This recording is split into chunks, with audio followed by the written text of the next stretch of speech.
Bom dia, tudo bem? Eu sou o pastor Gilberto e nós estamos aqui nos nossos devocionais diários. E essa semana estamos falando sobre um assunto bem interessante, sobre a fé.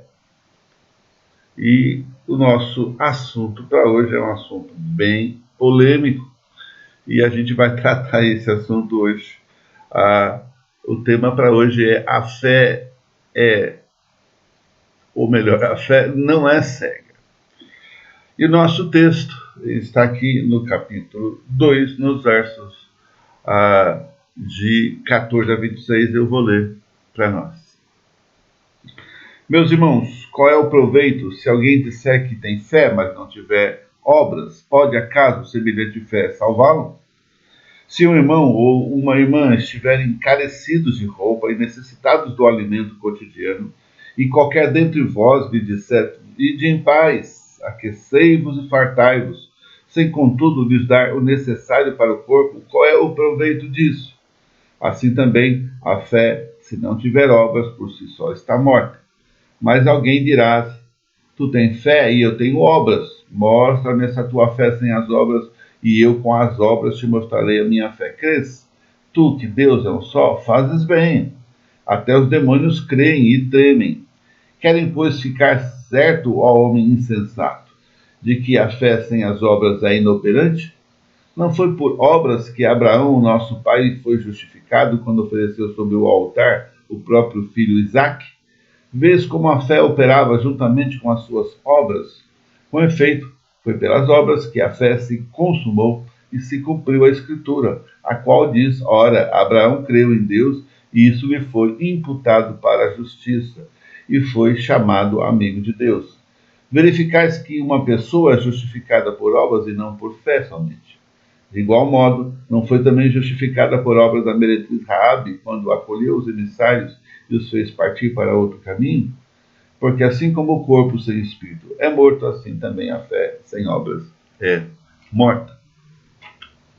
Então, Tiago quer saber como é que uma pessoa pode dizer que tem fé, mas não possui uma obra nenhuma sequer para provar essa fé. E o problema é sério. Qual é o problema? Meus irmãos, qual é o proveito se alguém disser que tem fé, mas não tiver obras? Por acaso semelhante fé pode salvá-lo? Então, o texto que nós estamos tratando aqui, ele começa com uma pergunta. E para mim, é o ponto central desse texto que a gente leu aqui. Tiago quer saber como uma pessoa sem obras pode dizer que está salva. Essa é a grande pergunta, né? Antes que você pense errado, a gente vai caminhar um pouquinho nesse texto aqui para não criar tanta polêmica. O assunto por si só já é, né? Mas a ideia aqui principal é entender que o cristão precisa desenvolver uma fé ativa. Né? Eu vejo às vezes nas igrejas as pessoas dizendo, a igreja dele, né? A minha igreja não tem amor. Cara, mas você não pode dizer isso, você está lá, então se você tem amor, então significa que a igreja tem amor. Mas a igreja ela não é próxima. Mas quem tem que ser próximo é você. Somos nós. A minha igreja não é boa. Ela não é boa porque você não tem sido uma pessoa boa. Percebe que a gente vai comunicando as nossas fragilidades e fraquezas como se fosse dos outros. Quando, na verdade, a nossa fé deveria se materializar nas nossas próprias angústias e questões que a gente encontra de falhas na igreja e na vida cristã. Mas aquele irmão lá, ele podia ser mais dócil, mas você não é, né? Mas a igreja podia me visitar mais, mas você está visitando. Mas a igreja podia cuidar de mim mais, podia ter mais cuidado para comigo e a minha família. Não estão vendo que meu filho precisa de aconselhamento. Não é aquilo que você espera dos outros que você não pode fazer. Pelo contrário, aquilo que você espera dos outros é aquilo que você pode e deve estar fazendo, independentemente do outro. E você sabe, as pessoas têm dons diferentes e vão... Mas o mais importante para se completar essa esfera na igreja é que todos estejam sabendo que aquilo que eu aponto nos outros é aquilo que eu deveria estar fazendo. Então, Tiago inicia o parágrafo fazendo essa pergunta. Não é uma afirmação, é uma pergunta.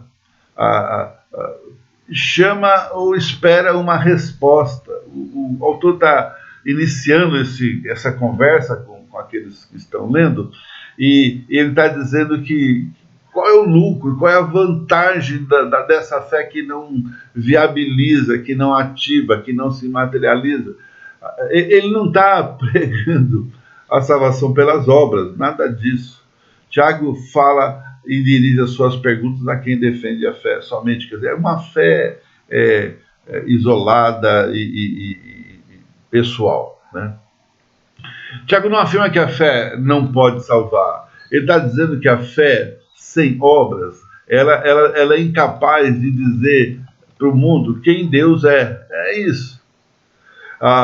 Como é que eu posso falar se eu não sei, se eu não vivi, se eu não experimentei, se eu não toquei, não é? Então, Paulo e Tiago querem dizer a mesma coisa, olhando para Paulo, que fala sobre a fé e sobre a graça que transforma. Então, Paulo e Tiago dizem a mesma coisa. A diferença entre eles é o contexto em que eles estão falando sobre as obras. Paulo nega que as obras possam ter valor e nos colocar num relacionamento com Deus. Verdade, eu não posso dizer, fazer e achar que Deus está olhando só porque eu estou fazendo alguma coisa, né? Eu doei R$1 milhão. Claro, você tem 200, doar 1 milhão é a coisa mais simples do mundo. Tiago insiste em que, uma vez estabelecido o relacionamento, as obras são essenciais. Isso. Segunda coisa aqui ainda, Tiago ilustra de 5 maneiras esse ensino, essa prescrição aqui, né? Como é que os irmãos estão reagindo quando aparece alguém com necessidades? Ou melhor, como é que reage frente às suas próprias necessidades? Porque você que percebe uma necessidade, você deveria já começar a tapar aquele buraco, né? A história do menino que está lá, tem um muro, sei lá como é que eu poderia falar isso, mas ele está retendo as águas para a represa não invadir a cidade. Ele percebe um buraco e a água vazando, e então ele sai correndo lá para todo mundo: olha, tem um buraco, tem um buraco. Não, ele vai lá e tapa o buraco. Ele põe o dedo lá e espera que alguém avise outras pessoas, porque ele já está trabalhando, ele já viu o problema. E se você viu o problema, então comece a tratar o problema. Mas ninguém, querido, essa história do mais ninguém é problemática, né? Se você viu o problema, comece a tratar. O resto é com Deus, né? Como é que a igreja reage em face dos necessitados que a gente vê aqui nos versos de 15 a 17? Alguém que aparece: irmão, eu vou orar por você, que Deus te dê sabedoria e graça, e você vai para casa, que eu vou falar aqui para você, e você vai ser abençoado. Não. Se ele tem necessidades e você tem condições de suprir, se a igreja tem condições de suprir, então ela deve suprir, né? Não, eu vou estar orando por você. Não é isso. Ela precisa das orações evidentes, do aconselhamento evidente, de Deus evidente, mas precisa das necessidades que ela está apresentando. O necessitado precisa tanto da oração como do auxílio material. Então, Paulo está falando de alguém na igreja que está querendo um carro mais novo, uma casa na praia, o campo. Não é isso. Ele está falando de gente na igreja que não tem o pão de cada dia, a roupa suficiente para se cobrir ou se proteger do frio, necessidades claras e absolutas que alguém precisa aprender a suprir. No verso 18 ele faz meio que uma pergunta retórica. Ele fala: mas alguém dirá, tu tens fé e eu tenho obras, mostra-me essa tua fé sem as obras, e eu com as obras te mostrarei a minha fé. É uma pergunta meio que já respondida, né? Eu preciso tomar uma posição e pôr o dedo lá naquele lugar que já está vazando, para que não vaze mais e até que alguém possa remendar aquele troço. Mas nesse primeiro momento, precisa alguém que põe o dedo lá. Não é? Aí ele vai falar sobre os demônios, né? Não é um assunto que eu gosto muito de tratar, mas é real, a Bíblia fala sobre isso. Os demônios, eles creem, eles têm fé, eles são salvos? Evidentemente que não, porque as suas obras não manifestam a graça de Deus. Então, Paulo está dizendo que essa fé meio que demoníaco não é um reconhecimento de uma verdade. Eles têm medo, mas não fazem nada. A fé salvadora vai além do intelecto, pois afeta a nossa vontade e as nossas ações também. O Tiago fala de Abraão, da associação da fé à obra que ele usa. E as conclusões de Tiago aqui, para a gente ir concluindo o nosso assunto de hoje, ele começa a falar de coisas extremamente importantes. Ele vai dizer assim, no verso 17, por exemplo, assim também, no verso 24, verificais que, no verso 26, porque assim como. Então, são palavras que experimentam, ou melhor, exprimem uma conclusão, que Tiago apresenta um relato racional da sua percepção da ação de Deus através desse assunto. É uma tese doutrinária quase, né?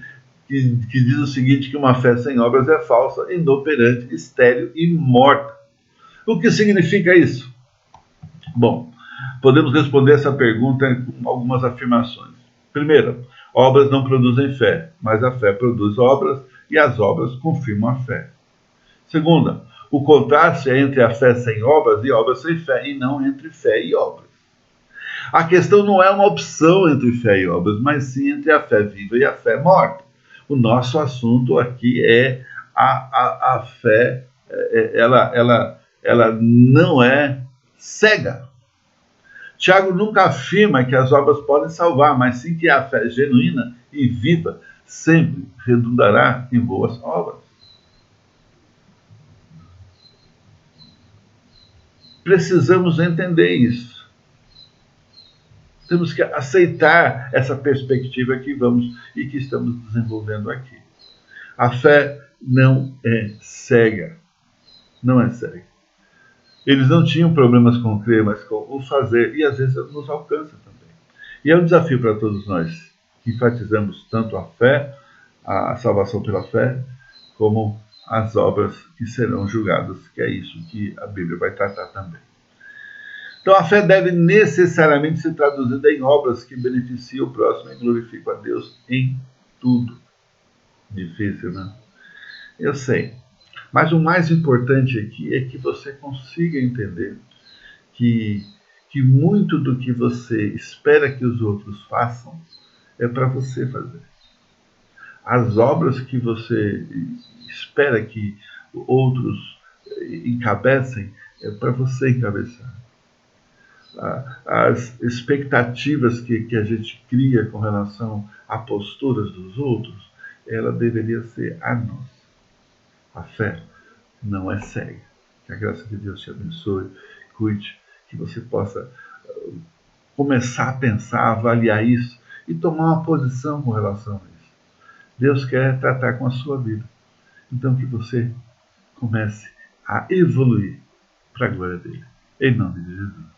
Amém e amém.